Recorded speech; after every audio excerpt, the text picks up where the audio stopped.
All right, welcome. Today we're going to be taking a look at how to process astrophotography photos inside of Adobe Photoshop. Now, this doesn't mean that I'm going to be doing every single thing inside of Photoshop, but what we're going to do is we're going to take a look at a different sort of technique that I do not see happening at the present time inside of the astrophotography world. And I just think it's because where they probably have more knowledge in astrophotography than I do, I might have a little bit more experience inside of working Adobe Photoshop. So I'm a college professor. I teach photography and Photoshop. And today I'm going to show you this really cool technique in where you actually use the 32-bit float files inside of Photoshop to do your initial stretch and processing of your image. And it's going to be eye-opening at what you can achieve by just doing one stretch of an image inside of Adobe Photoshop, because in 16 bits, you can't achieve the same results. So the way bit depth works is when you guys print or put something on the web, it's going to be in 8 bits. So the max lightness values that you have are 256. That's all that's there. But when you go to 16 bits, you then have 64,500. So the amount of data in 16 bits is way more than you have in 8-bit. So imagine 32 bits, how much more data that you have. So if you have only an infinite amount of capture on your sensor and you have a little bit of data and you stretch it or pull it to adjust it, that's going to fall apart really quickly. So the reason we work in 16 bits is because, yeah, we have this massive amount of data. If you stretch that a little bit, you're going to have smoother gradations and just better overall image quality. So with 32 bits, we're even going to have more information. So it makes sense to work in it. And that's why in most of the astrophotography programs, you see the programs working in 32 bits. But I think there's a misconception that you shouldn't or you really can't work in 32 bits in Photoshop. Now, for some aspects, you're absolutely correct. Things are blacked out and you can't use them at all. But Photoshop can actually open up 32-bit TIFF. However, we're going to actually use Adobe Camera Raw to make our initial adjustment, and you're going to be shocked at the difference between 16 bits and 32 bits.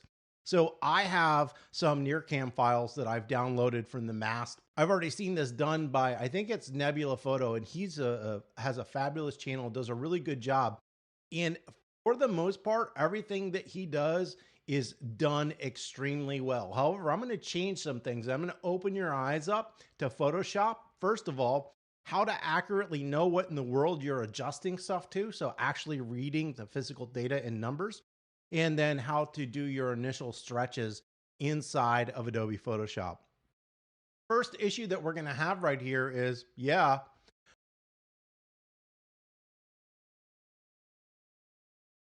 we have these FITS files and that's not going to work inside Photoshop. So we're going to use Siril to open those files and convert them to TIFFs. So I'll run through a couple of them, but it's going to be a waste of time for me to do a repetitive task over and over again. And we're going to be working in an infrared spectrum. However, if you have a full color image, after you've stacked your files, the process is going to be exactly the same. So I'm not going over those processes. That's not something that I'm focused on. What I'm focused on is the stacked image and then ready to be manipulated or adjusted inside of some sort of an astrophotography program, or in this case, I'm going to do a hybrid of both Siril and Photoshop. And so we're going to click on this first image. This is inside Bridge, but you could literally just drag and drop this or just open it straight into Siril. I have it so automatically open. I don't even use Bridge. It's just going to work functionally for this video. It's free, so if you have Photoshop, you're going to have Bridge. So this is our image. Let me slide this up a little bit so we get everything. I don't know why it opens up like that. If we were to auto stretch it, this is what this file looks like right here. Fine, perfect. So we're going to go ahead and close that and go back to linear. And we're simply just going to save this out. So I'm going to come up here, hit save. I'm going to save it into the same file for right now. And I'm just simply going to come up here, change this to a TIFF file, hit save. And we want to make sure that we're on this 32-bit float. We do not want to save as 16-bit. So we're going to do that and we're good. Then I'm going to come up to the next image. I'm going to open up the next image. Same thing. We're going to come up. We're going to hit save. Change it to a TIFF. Hit save. 32-bit float. Save. so on and so on. So I'm just going to go through the rest of the image right now. You don't need to see me do the same thing over and over again, and we'll stop at the next point.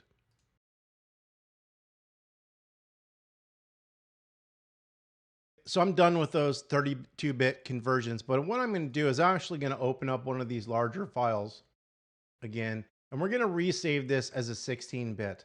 So we're going to come up here and we're going to save this one as a 16-bit. So we're going to change this to a 16. Didn't mean to do that, but we'll just put 16 there.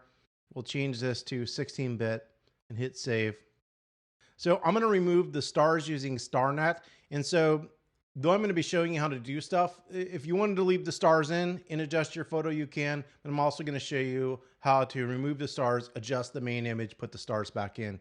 Because I think both processes make a lot of sense when you do that. So we'll just simply come down here. We'll click on star processing. We want Starnet removal.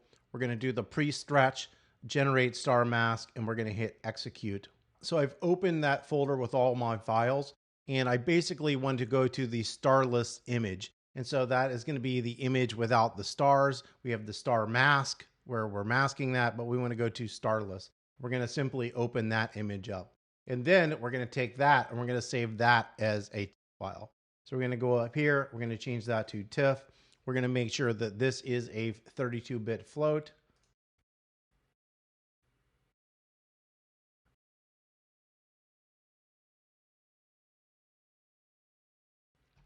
So the next step is going to be to open these photos up. Now, typically you would take one of these photos and you could either drag and drop it, or in this case, I can just double click it. It's going to simply open that photo up inside of Adobe Photoshop, and it's in the program. But in this case, we don't want to be in Photoshop. We're actually going to do our first stretch or manipulation inside of Adobe Camera Raw. So I'm going to go ahead and close this out, and we're going to go back to Bridge.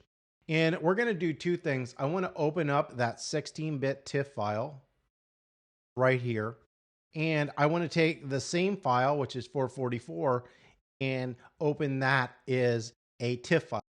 So we have both of our images selected inside of Adobe Bridge. And remember, you don't have to do this in Bridge. You can just drag and drop these or simply open them into Photoshop. But the reason I choose Bridge to do this is just because it makes one step easier. So with the images selected, I could double click them or come up here and go to File, Open With, and then pick Photoshop. But we want to actually go into Camera Raw, which is Command R on a Mac, Control R on a PC. And that is going to open these photos inside of Adobe Camera Raw first before we get to Photoshop. And this is really the trick, the main trick of the whole video here. And just a quick note for those that do open their 32-bit file to Adobe Photoshop, to go backwards into Adobe Camera Raw, you can simply just come up here to Filter, Camera Raw Filter, and just like that, you're inside of Adobe Camera Raw. You can come over here. We're going to open these files up so you can see the first one is the 16-bit and this is the 32-bit file. And when you're working inside of Adobe Camera Raw with a 16-bit image, when you come over here to your light panel, you'll notice I can slide this all the way over. And if you look at this, it says +5. I can also go the other way, which would make it darker, and go +5. Also, when I stretch this out, yeah, you're not seeing anything. That's not good, correct? If you watch a lot of people adjusting astrophotography inside of Photoshop, they're in the program and they're applying the same thing over and again. They're stretching the image, hitting OK. Stretching the image, hitting OK. And what you're doing is what's called destructive toning. You keep applying or changing the physical data each time you do that. So working in a non-destructive manner is a much better process than working destructively. And so I'm going to show you a complete non-destructive working process inside of Photoshop in addition to what I'm doing here. So our first stretch is going to be in 32 bits and 16 bits. Well, why? Because I'm going to show you. So we're going to click on that 32-bit image. And if you remember when I stretched that image out the whole way, we couldn't see it at all. Well, guess what? You can see it and it looks absolutely amazing, right? Well, why? Because in 32 bits in RAW, you have 10 stops of adjustment, not 5, 10. So that initial stretch is double the amount of information or adjustment to get your photo. And look at this. Wow, we're already almost exactly where we need to be. So when we're working, we have control over contrast, highlights, shadows, whites, blacks. If I wanted to adjust the shadows, I could, but I don't want to. In this case, if I want to knock my black point down to get a little more contrast out of the image, I could, and I could adjust my whites to make them a little brighter. We can really start to get sort of a dynamic image. And remember, in a situation like this where it's infrared, we're really just working in black and white or a monochromatic red image. And if we apply color to it, it's something that's just subjective.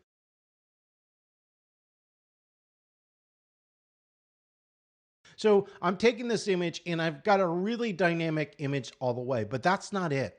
What if you have like an area that's too dark or an area that's too light? Well, we can also make selective adjustments inside of 32 bits. So if we come on over here to the masking icon, so I can click on my brush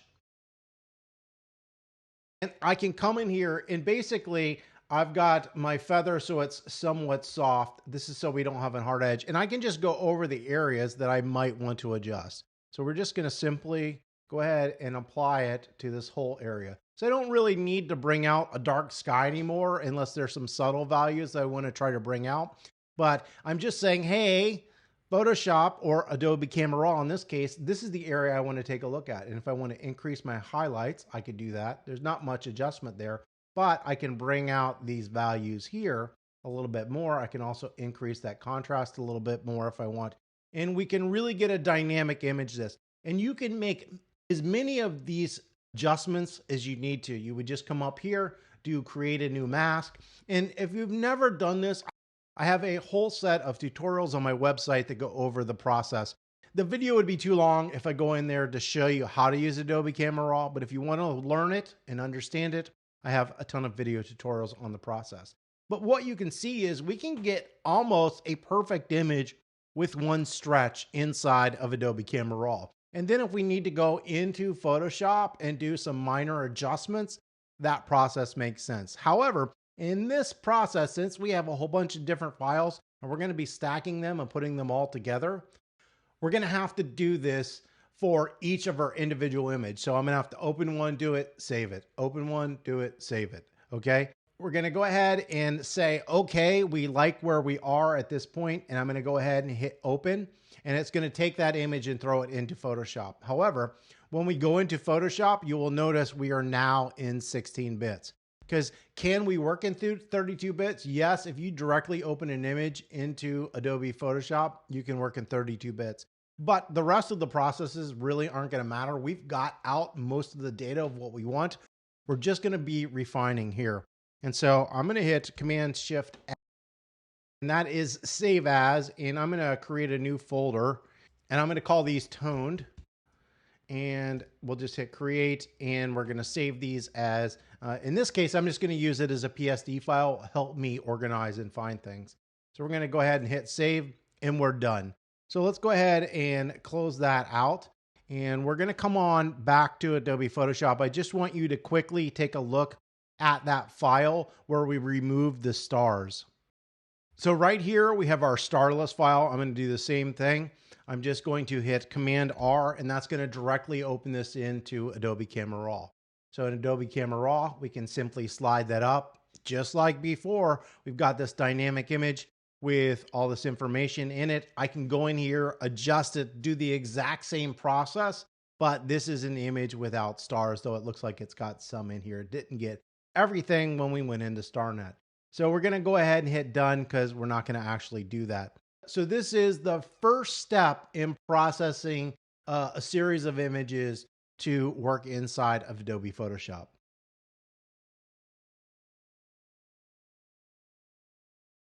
So right here is our new folder with our new PSD file. We can open this file up, and what I'm going to do is just double click this and this will launch into Adobe Photoshop. So we have this file here. You can see this has got all the stars in this image. And at this point, I have two options. I can start combining them all into one file, or I can come up here into my adjustments and start using curves, levels, or anything else that I want. So the next step here is we have two options. If I want to make some further adjustments and refine the values in this image, we can do that. However, we're going to do it differently than the way most people have done this. And we're going to do what we call a non-destructive editing process. So if you come up here and you go Image, Adjustments, and you go to whatever of these, I personally like curves. So we're going to just go ahead and use curves. So I'm going to hit curves, and then I can come up here. So you can see right in here, this is our histogram, and I'll slide this down so it's closer to me. So this is our histogram. This is where our data is now, which is wonderful because we've got all this room over here, and this is where all that data that we see here is. That's exactly where we want it. If we come in here and we make an adjustment and then we hit OK, it's physically changing that data. We don't want to do that because each time you do it, it physically changes the data and you're going to create more noise in your image. So we're going to hit Command Z to undo that. We're going to create what we call non-destructive layer. And what this does is it makes the adjustment, but it's a layer adjustment and it's viewed on the screen as a preview. You don't physically apply it until you save it out. So what we're going to do is we're going to come up here and we're going to make some different adjustments.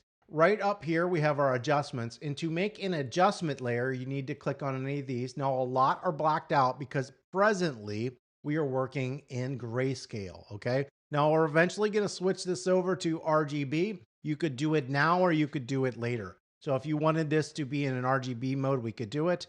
We could just simply come up here, go to Image Mode, and then drop down to RGB color, okay? For right now, we're just going to leave this like this. So I'm going to come up here and click a curves adjustment. And when I do that, you'll see over here, it created what we call an adjustment layer. So now when I do that same adjustment, it's doing it as an adjustment layer. I can save my image as both a TIFF file or a PSD, and it will retain those layers. So if I open this back up, these layers are going to be here. So if you've ever gone through and started processing an image and be like, I wish I didn't do that one thing to the photo because it kind of ruined it. Well, with Photoshop, you can go back in time and adjust it. So I could turn that layer off at any time. I could lower the opacity of the layer, or I could go back into the curve and change the way that curve works on that image. That's non-destructive toning, and it gives you the flexibility to readjust after you've done a whole bunch of adjustments to really fine tune how your image looks. Okay, so we're going to go ahead and just hit reset here so we get rid of what we did.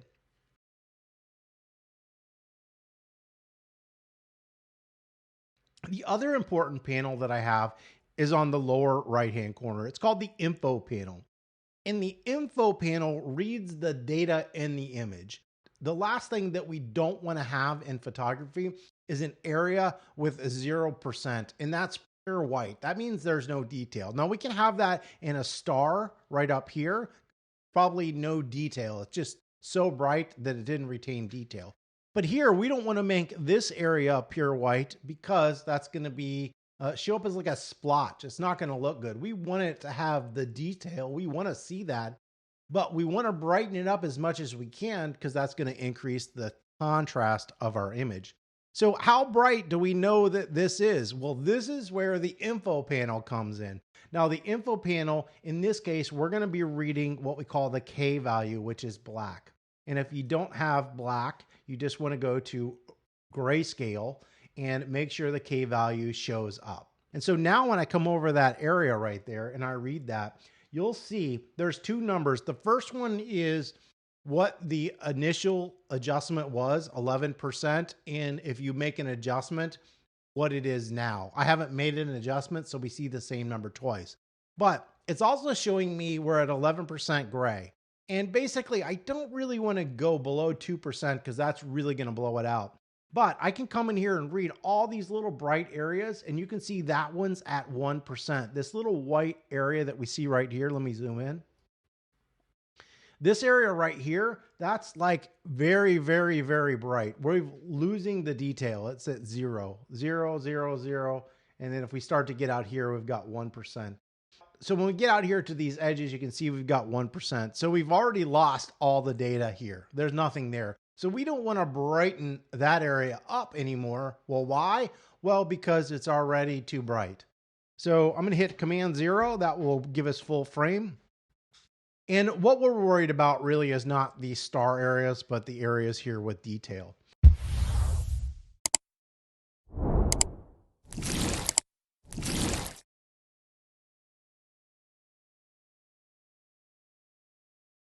So now I can do my next step. In the next step, and I've seen this lots of times, the process is actually called optimizing the histogram, okay? And so if we look at this image right here, so if we look at our histogram, basically this is where the data starts, at this point right in here. There's nothing here. And if we look in here, there's a little bit of gargly gook, but basically the data is starting right about here. What you've seen is you can just kind of slide this over and you're optimizing the histogram because there's nothing here that we're using. And then we can do the same thing with the whites as we can slide this over and optimize that histogram. And look how much better this is already starting to look. Now, if you want to do something technical, and it seems like in the astrophotography world, people love technical things, we can hold the Option, and most likely it's an Alt on a PC, but I've never used a PC. So I'm going to go ahead and delete this point, and I'm going to hold the Option key and drag this over, and notice what happens. As we slide this over, you can start to see when the data appears in the image. So right now we're getting basically some star data, and we expect that to be bright. But when we start getting to the area with the kind of clouds, then it's starting to creep in. We can see this area right here. It's creeping in. It's called optimizing your histogram. You could do the same thing with the shadows. The areas will just start to appear and you start to get data. So you can see now I'm manipulating that histogram and data. So usually I don't go the whole way over to where the data starts. I just do it to like just before. So if we're looking at this little histogram, notice I'm like actually a little bit before. I don't want to go too far. So now if we come read this area right here, you will notice that we're at 0%, which is great for this area, but it didn't work so good for this area because we've just lost all that subtle detail.